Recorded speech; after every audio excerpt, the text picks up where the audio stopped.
Senior leader P T I حقیقی نور محمد صاحب ہنزا 24/7 کے لیے ٹائم نکالنے کا آپ کا بہت شکریہ.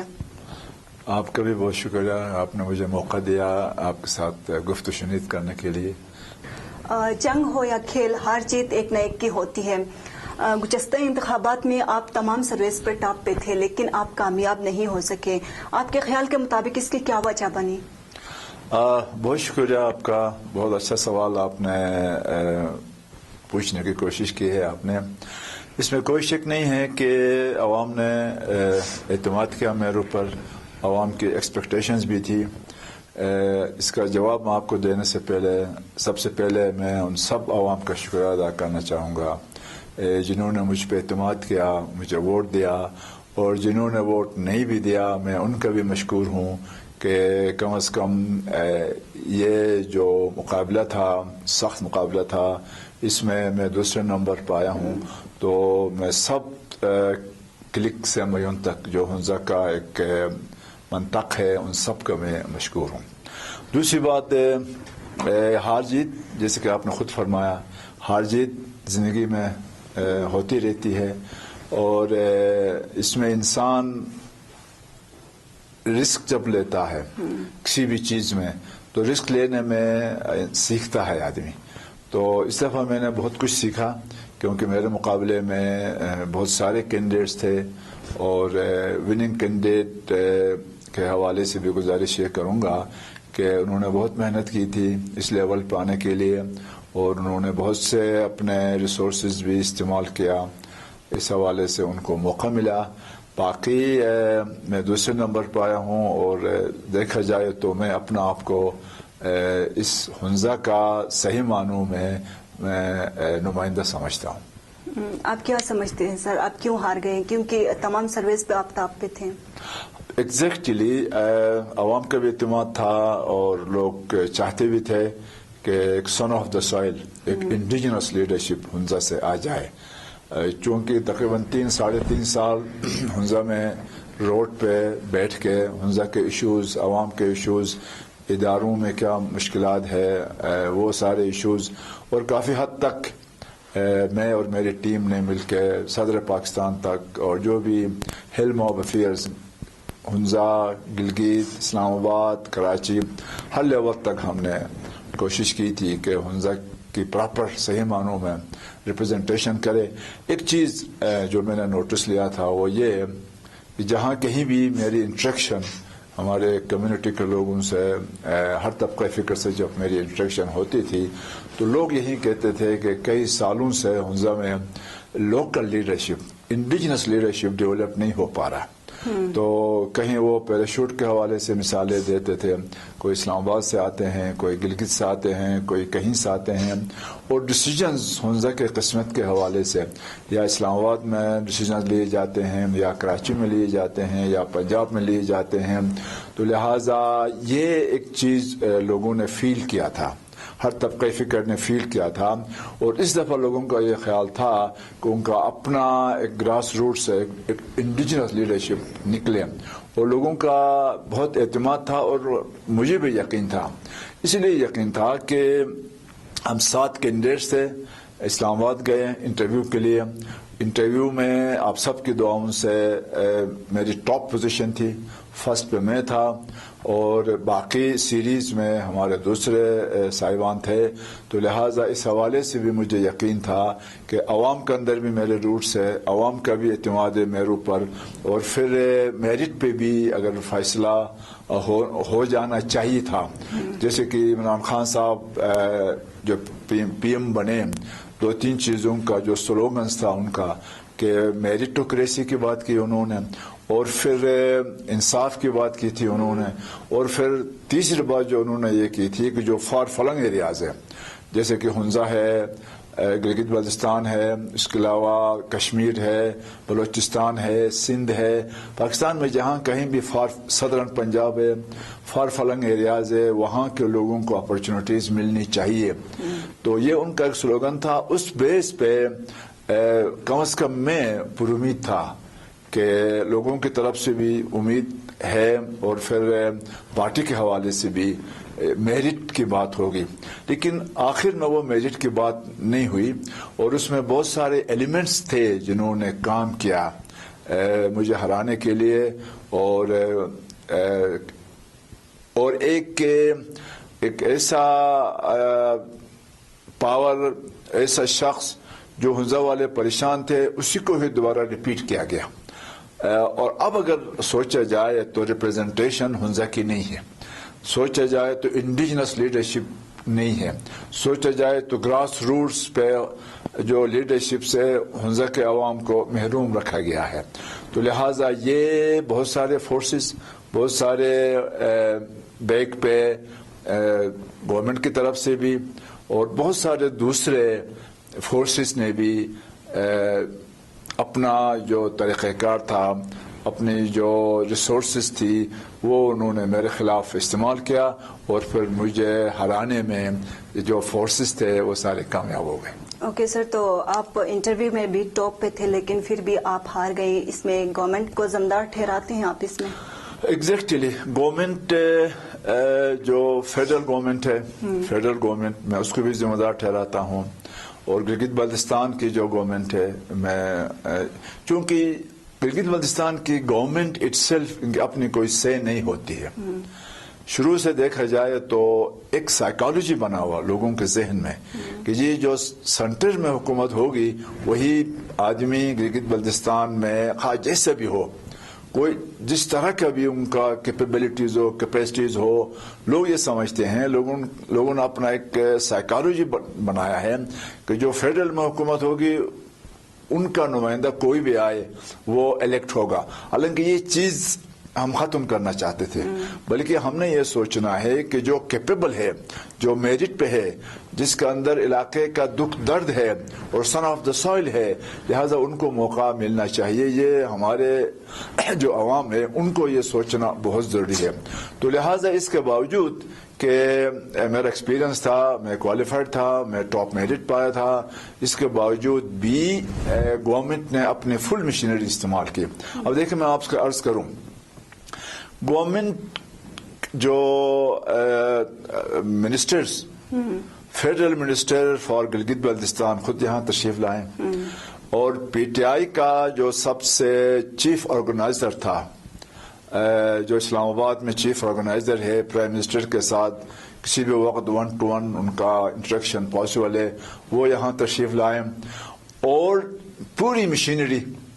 اسلام آباد سے انہوں نے گلگت بلتستان میں پوری مشینری جن کو انہوں نے جتانا تھا،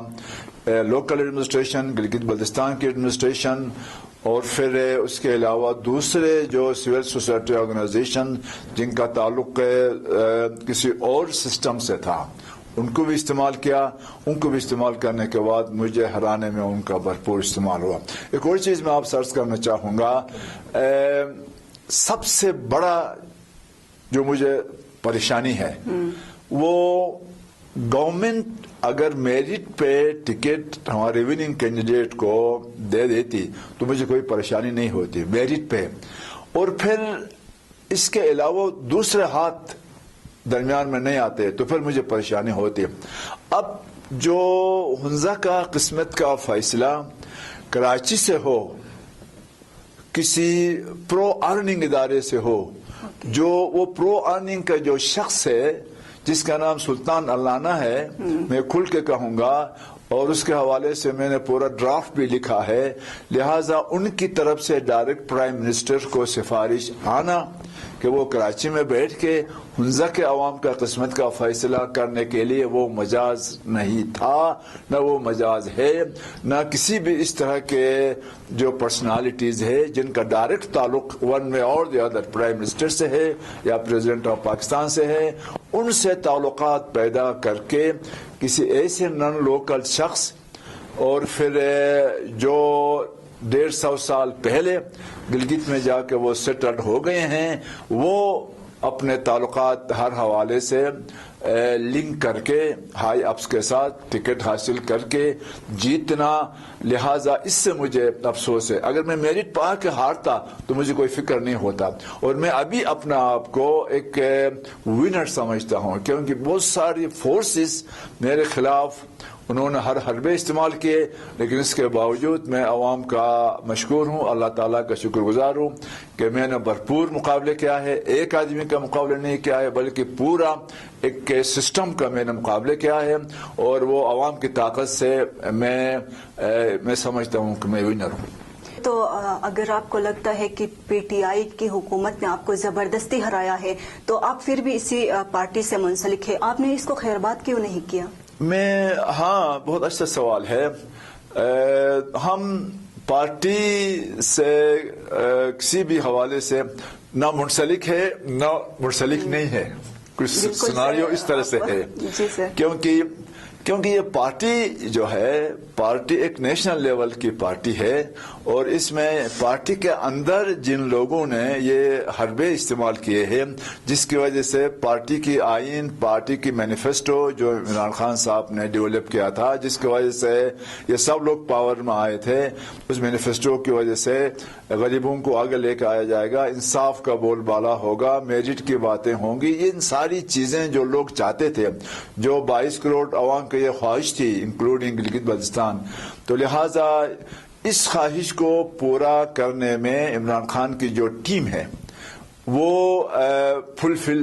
جو مینیفیسٹو جن کو بتایا گیا تھا، جس کی وجہ سے وہ وزیر بنے تھے، وہ فلفل نہیں کر پائے. فلفل نہیں کر پانے کی وجہ سے لہٰذا لوگ سوالیہ نظر سے ان کی طرف بھی دیکھتے ہیں، عمران خان کی طرف دیکھتے ہیں، کیونکہ اوورآل پاکستان میں یہ ایک کوشچن مارک پیدا ہو رہا ہے کہ عمران خان اور اس کی حکومت کمزور کیوں ہے، ناکام کیوں ہے. جو انہوں نے عوام کے ساتھ وعدے کیے تھے وہ فلفل کیوں نہیں پا رہے ہیں. یہی ریزن ہے کہ جو ان کا مین مینیفیسٹو تھا، پوائنٹ آف ویو تھا، پرپس تھا، جو عمران خان نے کوشش کر کے ڈیولپ کیا تھا، اس کے ساتھ ہی اپنے ذاتی انا کے خاطر اور کسی بھی حوالے سے وہ فلفل نہیں کر سکے ہیں، جس کی وجہ سے ابھی پارٹی کے اندر بھی مشکلات ہے، پارٹی کے باہر بھی مشکلات ہے. نہ پارٹی کے اندر گڈ گورننس ہے، نہ جو اوورآل پاکستان کے اندر جو ڈیولپمنٹ ہے، جو بے روزگاری ہے، جو مہنگائی ہے، اس پہ وہ کنٹرول نہیں کر پا رہے ہیں. تو لہٰذا اسی لیے ابھی جو ہے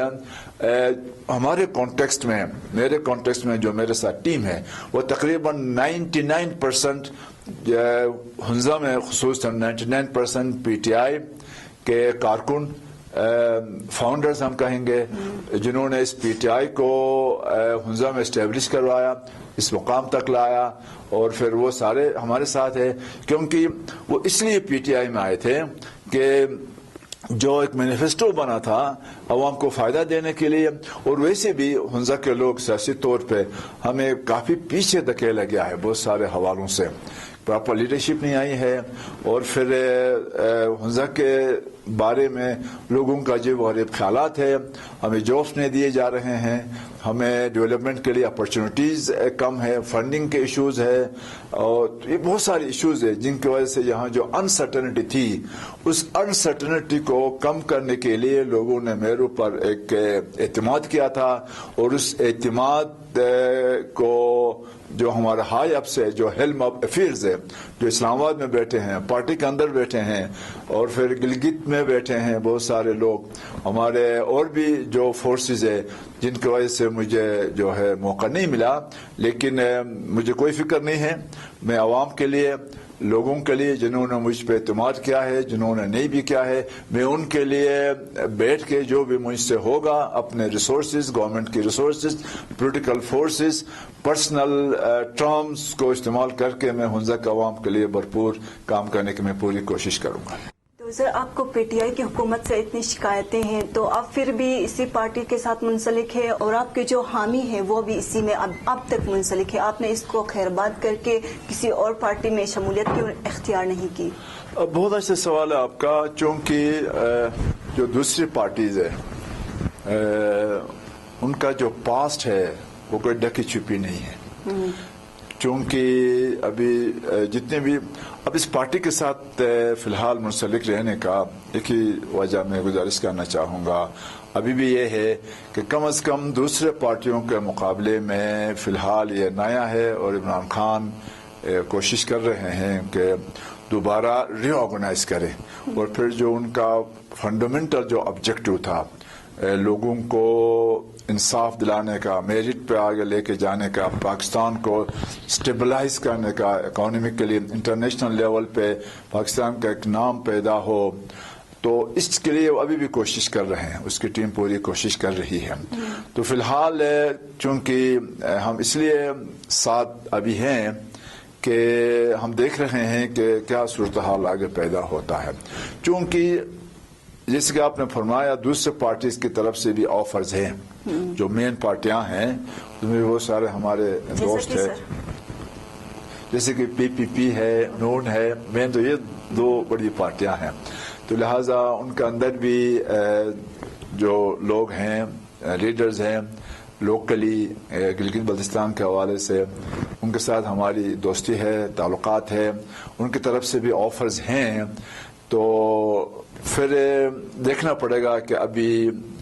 جو ملک کے حالات ہے, پاکستان کے حالات ہے آپ کے سامنے ہے, کوئی پاکستان میں بھی سٹیبلٹی مجھے نظر نہیں آ رہی ہے کسی بھی حوالے سے. ایک PDM بنا ہے, وہ ان کی بھی کوشش ہے کہ اس گورنمنٹ کو ڈسٹیبلائز کرے, اور گورنمنٹ کے اندر بھی میں یہ آبزرو کر رہا ہوں کہ کوئی ٹیکل کرنے کے لیے PDM کو, یا وہ جو جیسے جلوس مختلف جگہوں پہ کافی تعداد میں, کافی کراؤڈ میں لوگ جمع ہو رہے ہیں, ان کی باتیں سن رہے ہیں, تو اس لیے کوئی سٹیبلٹی نیشنل لیول پہ بھی مجھے نظر نہیں آ رہی ہے. اور پھر دوسری جو پارٹیز ہیں ان کے اندر بھی کوئی خاطر خواہ سٹیبلٹی نظر نہیں آ رہی ہے کہ فیوچر کیا ہوگا. تو لہٰذا میرے اپنی گزارش آپ سے میں یہ کروں کہ پارٹی میں جاؤں یا نہیں جاؤں, PTI کے اندر رہوں یا نہیں رہوں, لیکن ہنزہ کے لیے, ہنزہ کے عوام کے لیے بینگ اے سوشل ورکر, ایک ادنا سا خادم کے طور پہ میری جو کوششیں ہیں, جو اللہ تعالیٰ نے over a period of time کسی بھی حوالے سے جو میرا ایکسپیرینس ہے اس کے حوالے سے میری کوشش یہ ہوگی کہ میں یہاں بیٹھ کے اپنی کمیونٹی کے لیے جو بھی مجھ سے ہو سکتا ہے, لہٰذا میں اپنے اسٹرگل جاری رکھوں گا. تو اس دفعہ آپ کے ساتھ زیادتی ہوئی, آئندہ نہ ہو آپ کے ساتھ زیادتی یا کسی اور کے ساتھ زیادتی نہ ہو, اس کے لیے آپ کیا کریں گے؟ بہت بہترین سوال ہے آپ کا, چونکہ زیادتیاں ہی زیادتیاں ہنزہ کے ساتھ ہوئی ہے, صرف میرے ساتھ نہیں. جو بھی ہنزہ کے لیے کام کرنے کے لیے کشتیاں جلا کے آ کے کام کرنا چاہتا ہے, تو لہٰذا یہ ایک عجیب سا معاملہ بنا ہوا ہے کہ دیکھیں 10 ڈسٹرکٹس ہیں, 10 میں سے سب سے پرومیننٹ ڈسٹرکٹ وہ ہنزہ ہے. تو پرومیننٹ ڈسٹرکٹ میں بہت ساری اس کے فیکٹرز ہیں کہ کیوں پرومیننٹ ہے. ہنزہ کلچرلی پرومیننٹ ہے, ایجوکیشن کے حوالے سے پرومیننٹ ہے, لوگوں کا رہن سہن کے حوالے سے پرومیننٹ ہے, اور پھر اس کے علاوہ جو بہت ہی میگا پروجیکٹس ہیں, پیکیج بنا ہے, CPEC ابھی بننے جا رہا ہے, اس کے حوالے سے پرومیننٹ ہے, ٹورزم پوائنٹ آف ویو سے پرومیننٹ ہے, لوگوں کا کلچرل پرسپیکٹو یونیک ہے, دنیا میں ہنزہ کا ایک نام ہے, اور جس کی وجہ سے ہنزہ ایک یونیک حیثیت سے صرف گلگت بلتستان نہیں بلکہ پاکستان سے بھی یہاں کا سیناریو ٹوٹلی ڈفرینٹ ہے. تو اس حوالے سے سب کی نظریں انٹرنیشنل لیول پہ, پاکستان کے لیول پہ, گلگت بلتستان کے لیول پہ سب کی نظریں ہنزہ کی طرف ہے, ہنزہ کے لوگوں کی طرف ہے. تو اس مد میں میں یہ سوچتا ہوں کہ ہمیں ہنزہ والوں کو ابھی سمجھنا ہوگا, ہمیں دیکھنا ہوگا, ان فورسز کا مقابلہ کرنے کے لیے ہمیں یکجا ہونا ہوگا, یوتھ کو آگے لے کے آنا ہوگا, اپنے پروگرامز کو ہمیں انڈرٹیک کرنا ہوگا. تو یہ میں سمجھتا ہوں, اور اس کے لیے آلریڈی میں نے ایک پلان بنایا ہے, جہاں ہم لوگ ہم سب آپ سب یہاں تشریف فرما ہے, یہ ایک نالج سینٹر ہم نے قائم کیا ہے، میری ٹیم نے ہم نے قائم کیا ہے، اور لہٰذا ہم نے یوتھ کو مختلف مد میں ہم اوکے سر، ہم اس پہ آگے بات کریں گے، لیکن اس سے پہلے مجھے آپ یہ بتائیں کہ آپ نے جو احتجاج کیا تھا اس سے پارٹی رہنماؤں پر کوئی اثر نہیں پڑا اور وزیر اعظم نے بھی اس کا کوئی نوٹس نہیں لیا، اس بارے میں آپ کیا کہیں گے؟ بہت اچھا سوال آپ نے. ہم نے احتجاج کیا، بھرپور احتجاج کیا. نہ پارٹی رہنما جو یہاں تشریف لائیں، یہاں بیٹھے رہیں پورا الیکشن کے دوران، اور پارشلی انہوں نے اپنی جو گورنمنٹ کی جو ریٹ تھی اس کو منوانے کی انہوں نے کوشش کی. اور ظاہر اسلام آباد سے کوئی اس لیول کے پولیٹیکل جن کا جو ذمہ دار لوگ ہیں حکومت میں ہیں، وہ آ کے یہاں بیٹھیں اور لوگوں کو موٹیویٹ کرے، کنونسنگ کرے، تو بہت سارے سبز باغ دکھائیں، تو ظاہر ہے ہمارے جو لوگ ہیں وہ راغب ضرور ہوں گے. تو اس کے بعد سارے سیناریو دیکھنے کے بعد ہم نے احتجاج کی، اور اپنے کمپین کے دوران بھی اس حقائق سے ہم اپنے لوگوں کو بتانے کی ہم نے کوشش کی. لیکن اس کے باوجود ظاہر ہے گورنمنٹ کی مشینری، جیسے کہ آپ نے خود بھی فرمایا، پاسٹ میں بھی ایسا ہوتا رہا ہے، تو لوگوں نے ہر حربے استعمال کیے، جھوٹے وعدے کیے، وہ جو سیاسی نعرے ہوتے ہیں، سیاسی نعرے انہوں نے استعمال کیا لوگوں کو اٹریکٹ کرنے کے لیے. بہت ساری چیزیں ہو گئی ہے، بہت سارے انفیئر مینز استعمال ہوئے ہیں. تو لہٰذا اس کے باوجود ہم نے لوگوں کو بتانے کی کوشش کی ہے. اور وہی آپ والی سوال کے اس کے باوجود بھی نہ انہوں نے جو اسلام آباد میں ہے، جو گلگت میں ہے، پارٹی کے حوالے سے انہوں نے رابطہ کرنے کی بھی کوشش نہیں کی ہے، اور کوئی ڈائلاگ کی بھی کوشش نہیں کی ہے. یہ خود ہماری سمجھ میں نہیں آتی ہے کہ کیونکہ 98% پارٹی کے لوگ، جس کی میں نے پہلے بھی عرض کیا تھا، ہنزہ میں ہے، ہمارے ساتھ ہے، پارٹی سے ہٹ کے ہے، لیکن پھر بھی ہم اپنا کام کر رہے ہیں. اس سے مجھے یہ لگتا ہے کہ شاید ہنزہ میں پارٹی کی کوئی اہمیت ان کو نظر نہیں آ رہی، اور پھر جس کی وجہ سے انہوں نے رابطہ نہیں رکھا ہے. اور جو بھی وننگ کینڈیڈیٹ کے ساتھ ہے وہ سارے اوریجنل پارٹی کے لوگ نہیں ہیں، وہ ادار کوئی کس پارٹی سے، کوئی کس پارٹی سے، کوئی کس پارٹی سے آ کے وہ جڑے ہوئے ہیں، اور کچھ اس طرح کی صورتحال ہے. تو مجھے نہیں لگ رہا ہے کہ وہ ہنزہ کے عوام کی خواہشات اور جو مسائل ہے، جو ایشوز ہے، ان کو فل کرنے میں وہ کوئی کارنامہ انجام دے سکیں گے. تو اتنی ساری زیادتیاں ہونے کے باوجود آپ اسی پارٹی میں ہیں، کیا یہ سمجھ سے باہر نہیں سر؟ ابھی ہم ایک ڈیبیٹ ہے، ایک میٹنگ ہم کرنے جا رہے ہیں، جس میں اپر ہنزہ سے بھی ہماری ٹیم آ رہی ہے، لوور ہنزہ سے بھی ہماری ٹیم آ رہی ہے، اور ہم 1-2 دن میں یہاں اس پہ ڈسکس کرنے والے ہیں کہ ہم اگلا ہمارا سٹیپ کیا ہوگا. تو کچھ ہی دنوں میں انشاءاللہ آپ کو پتہ چل جائے گا. ہم ایک پریس کانفرنس کریں گے، پریس کانفرنس کے ذریعے سے اپنا موقف ہم پیش کریں گے. ہم انتظار میں ہے کہ ہماری پوری پارٹی، جو ہمارے لیڈرز گوجال کے سطح پہ ہے، شناکی کے سطح پہ ہے، سینٹرل ہنزہ کے سطح پہ ہے، تو کچھ دن پہلے ہم نے ایک میسیج ان تک پہنچایا ہے. جیسے ہی وہ سب لوگ یہاں ہنزہ میں وہ جمع ہوں گے، یہ جو ٹاپک جو آپ نے سوال کیا ہے، یہ بہت اہم ٹاپک ہے. اس پہ ہم سوچ بچار کرنے کے بعد ایک لاہے عمل کا ہم تھرو پریس کانفرنس ہم اناؤنس کریں گے انشاءاللہ. شکست کے بعد آپ ٹریننگ کی حد تک محدود ہو گئے سر، پولیٹیکلی ایکٹیونیس نظر نہیں آ رہی، کیوں؟ نہیں، ایسا نہیں ہے، ہم لوگ ایکٹیو ہے. میں روز یہاں آتا ہوں، ہم نے یہ آفس لی ہے، یہ ہال بھی ہے، یہ ساتھ. بالکل سر، آپ ٹریننگ کی حد تک محدود ہو گئے، پولیٹیکلی ایکٹیونیس ہمیں نظر نہیں آ رہی. ہاں، مطلب پولیٹیکل ایکٹیونیس میں اب یہ ہے نا، جیسے جلوس تو ہم نہیں کر رہے، ضرورت پڑی تو ہم کریں گے. لیکن اس وقت جو گورنمنٹ کی مشینری ہے، ڈسٹرکٹ پہ جو بھی مشینری ہے، ان کے ساتھ ہم لنک میں ہیں. ڈپٹی کمشنر کے ساتھ ہم لنک میں ہیں، جتنے بھی لائن ڈپارٹمنٹس ہیں ان کے ساتھ ہم لنک میں ہیں، اور روز